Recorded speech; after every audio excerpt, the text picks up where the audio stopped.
भू कानून और मूल निवास की मांग को लेकर आज भूख हड़ताल। पुलिस ने लगाया शहीद स्मारक के गेट पर ताला। मैदानी क्षेत्रों में कोहरा शुरू होते ही ट्रेन की रफ्तार पर लगा ब्रेक, यात्रियों की बड़ी परेशानियां। देहरादून में फिर से दर्दनाक हादसा, डिवाइजर से बाइक टकराने से एक युवती की मौत। 38वें राष्ट्रीय खेल आगे खिसकाने के आसार, आईओए ने भेजा पत्र। इस नई तारीख से कराए जा सकते हैं राष्ट्रीय खेल।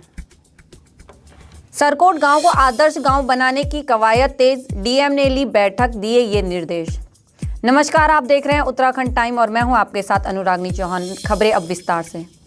भू कानून संघर्ष समिति के संयोजक मोहित डिमरी ने आज सशक्त भू कानून को मूल निवास की मांग को लेकर भूख हड़ताल का ऐलान किया है, जिसके बाद पुलिस ने शहीद स्मारक पर पुलिस की फोर्स तैनात कर दी है। पुलिस ने भू कानून संघर्ष समिति के संयोजक मोहित डिमरी को भूख हड़ताल पर बैठने से रोक दिया है। इसके बाद ही शहीद स्मारक के गेट पर ताला लगा दिया है। मोहित डिमरी ने निर्णय लिया है कि अब वह मजबूत भू कानून और मूल निवास के लिए शहीद स्मारक के गेट पर भूख हड़ताल शुरू करेंगे। 2018 के बाद भू कानून में हुए संशोधन को रद्द करें। सरकार आंदोलनकारियों का कहना है कि 2018 के बाद किए गए संशोधन को वापस लेने का आग्रह किया गया है, जो स्थानीय कृषि भूमि को खत्म करने और ग्रामीण क्षेत्र में विकास की गति को धीमा करने में प्रभावित कर रहा है। समिति ने कैबिनेट बैठक बुलाकर अध्यादेश लाकर इन संशोधनों को रद्द करने की मांग की है। संघर्ष समिति ने कहा कि सरकार भू कानून के ड्राफ्ट को सार्वजनिक करे और भू कानून की धारा 2 को हटाए। इसके साथ ही उत्तराखंड में एक समान भू कानून और मूल निवास की परिभाषा को स्पष्ट करे। वहीं समिति ने धामी सरकार से यूसीसी में 1 साल से रह रहे लोगों को स्थानीय निवासी मानने के फैसले को वापस लेने को कहा। देहरादून क्षेत्र में कोहरा शुरू होते ही देहरादून में संचालित होने वाली ट्रेनों की रफ्तार पर ब्रेक लग गया है। अब ट्रेनों की रफ्तार औसत 110 किलोमीटर प्रति घंटा से घटकर 75 किलोमीटर प्रति घंटा कर दी गई है। इससे ट्रेन गंतव्य तक पहुंचने में अधिक समय ले रही है। इस कारण ट्रेन गंतव्य तक पहुंचने के लिए अधिक समय तय करना पड़ रहा है। देहरादून से दिल्ली, हावड़ा, सूबेदारगंज, लखनऊ, आनंद विहार, टनकपुर, ओखा, नई दिल्ली, काठगोदाम और कोटा समेत अन्य रूटों पर संचालित होने वाली करीब 16 ट्रेनों के लोको पायलट को FSD दे दी गई है। इसके अलावा ट्रेनों की गति 75 किलोमीटर प्रति घंटा निर्धारित कर दी गई है। रेलवे प्रबंधक के अधिकारियों के मुताबिक सामान्य दिनों में ट्रेन की औसतन गति 110 किलोमीटर प्रति घंटा रहती है। वहीं ठंड के मौसम में कोहरे के कारण दृश्यता कम होने की वजह से ट्रेनों की गति धीमी कर दी गई है।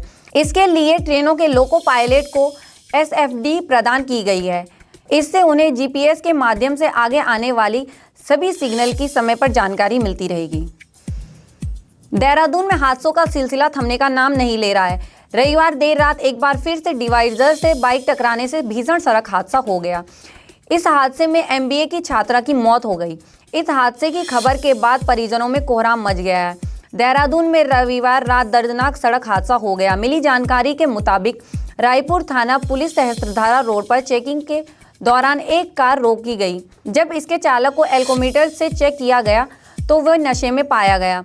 इस दौरान पुलिस ने कार को सीज कर युवक को गिरफ्तार कर लिया। कार में उसके अन्य दोस्त भी सवार थे, जिसमें एक युवती भी थी। कार चालक युवक ने अपने एक दोस्त से युवती को घर छोड़ने के लिए कहा। युवक बाइक से युवती को प्रेमनगर तक छोड़ने के लिए जा रहा था। इस दौरान रास्ते में पंडितवाड़ी के पास बाइक डिवाइजर से टकरा गई और युवती बाइक से नीचे गिर गई। इस हादसे में युवती की मौके पर ही मौत हो गई।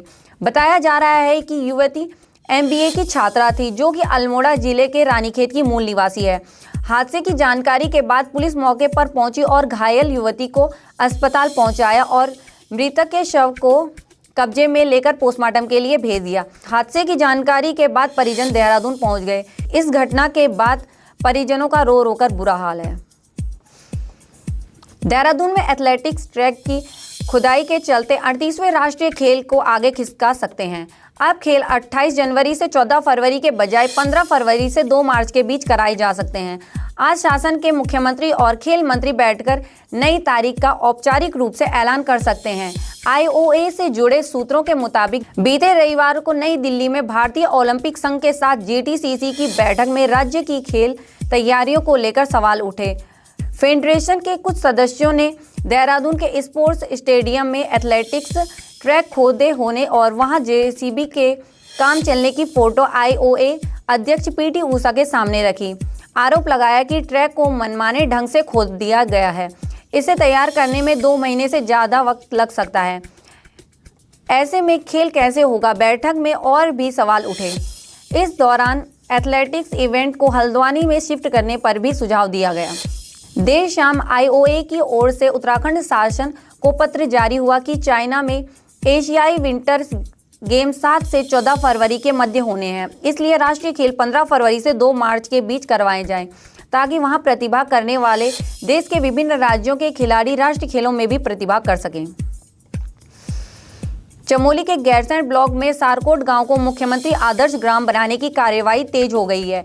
डीएम ने बीते सोमवार को सारकोट को सुनियोजित तरीके से आदर्श ग्राम बनाने के लिए जिले स्तर पर विभागीय योजनाओं का क्रियान्वयन करने के निर्देश दिए। जिलाधिकारी संदीप तिवारी के आदेशानुसार सभी अधिकारी सारकोट गांव के दौरे पर जाएंगे और शीघ्र विभागीय कार्य योजना बनाना शुरू करेंगे। आदर्श ग्राम सारकोट में भी सभी बुनियादी सुविधाओं और सेवाओं के साथ सभी पात्र लोगों को सामाजिक सुरक्षा भी मुहैया कराई जाएगी। सारकोट सैन्य बाहुल्य गांव होने की वजह से पूर्व सैनिकों को भी सुविधाएं मुहैया की जाएंगी।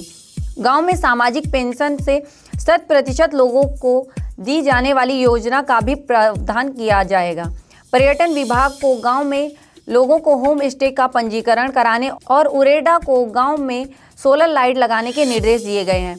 पंचायत विभाग को गांव में मनरेगा से रास्ते का सुधारीकरण और सामुदायिक शौचालय निर्माण के लिए प्रस्ताव तैयार करने को कहा है। इसके साथ ही जल निगम और जल संस्थान को गांव में सभी परिवारों को हर घर जल संयोजन सुनिश्चित करने को कहा है। स्वास्थ्य विभाग को गांव में शिविर लगाकर आयुष्मान और दिव्यांग कार्ड बनाने के साथ ही सभी लोगों को स्वास्थ्य जांच कराने के निर्देश दिए हैं। बाकी की तमाम खबरों के लिए बने रहें उत्तराखंड टाइम्स पर। धन्यवाद।